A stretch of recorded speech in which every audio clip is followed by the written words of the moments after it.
Hello everyone, welcome to my channel ankeecodeverse. Today we are continuing with part 7 of our interview series that about the solid principle. If you want to understand briefly, then check out I icon and description box as well. And don't forget to subscribe the channel. So let's get started.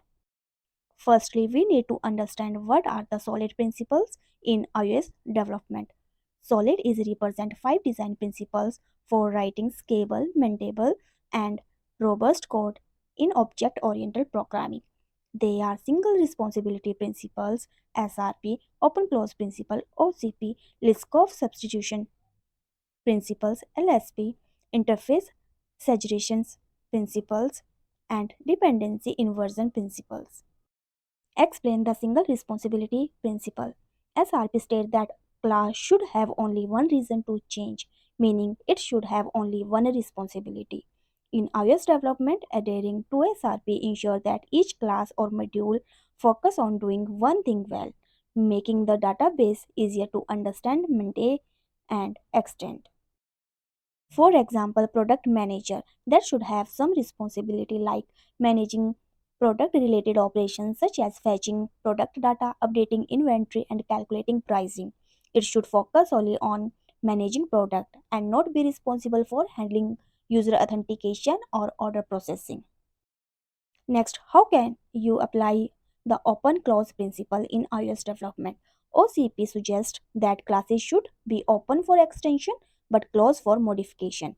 In iOS, we can achieve this by designing classes and modules in a way that allow for extension through inheritance or composition without altering the exist database. For example, using protocol and protocol extension to add new functionality without modifying existing class.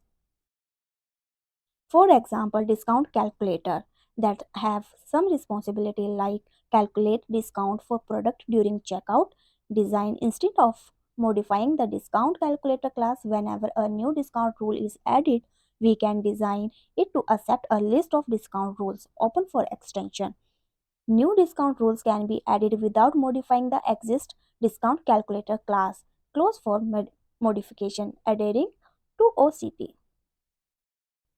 What is the liskov substitution principle and why it is important in iOS development? LSP states that object of the superclass should be replaceable with objects of its subclass without affecting the correctness of the program. In iOS, adhering to LSP ensure that subclass can be used interchangeably with their base class, promoting code reuse and maintainable the behavior of the program.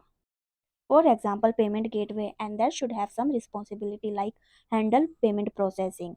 If we have different payment gateway, for example, PayPal, Stripe, each implementing the same interface payment gateway protocol, we can substitute one payment gateway with another without changing the behavior of the application. For example, switching from the PayPal to Stripe should not be require any code modification elsewhere in the application.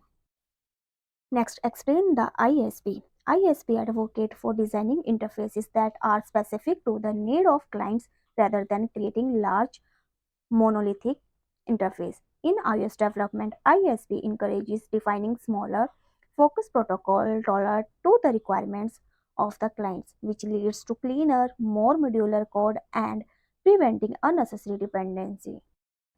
For example, product detail displayable that should have some responsibility like display product details. For example, name, price, description, and display product images allow user to add product on their cart. Instead of having a single monolithic protocol for designing product details, we can define separate protocol for each responsibility. This way, classes that can need to display product detail or images don't have to implement unnecessary method for adding product to the cart adhering to SIP. Next, how does dependency inversion principle contribute is better iOS development practices?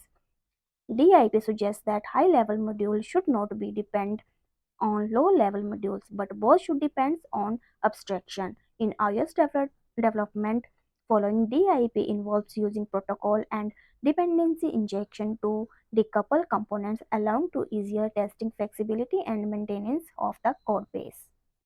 For example, order processor that should have some responsibility like process orders, send order confirmation emails instead of directly depending on concerned implementations of dependency like email services. That order process depend on abstractions, for example email services protocol. This allow us to easily switch or mock the email services without modifying the order processor classes, facilities testing and future changes. Stay tuned with upcoming video. Thanks for watching and don't forget to like, share, subscribe.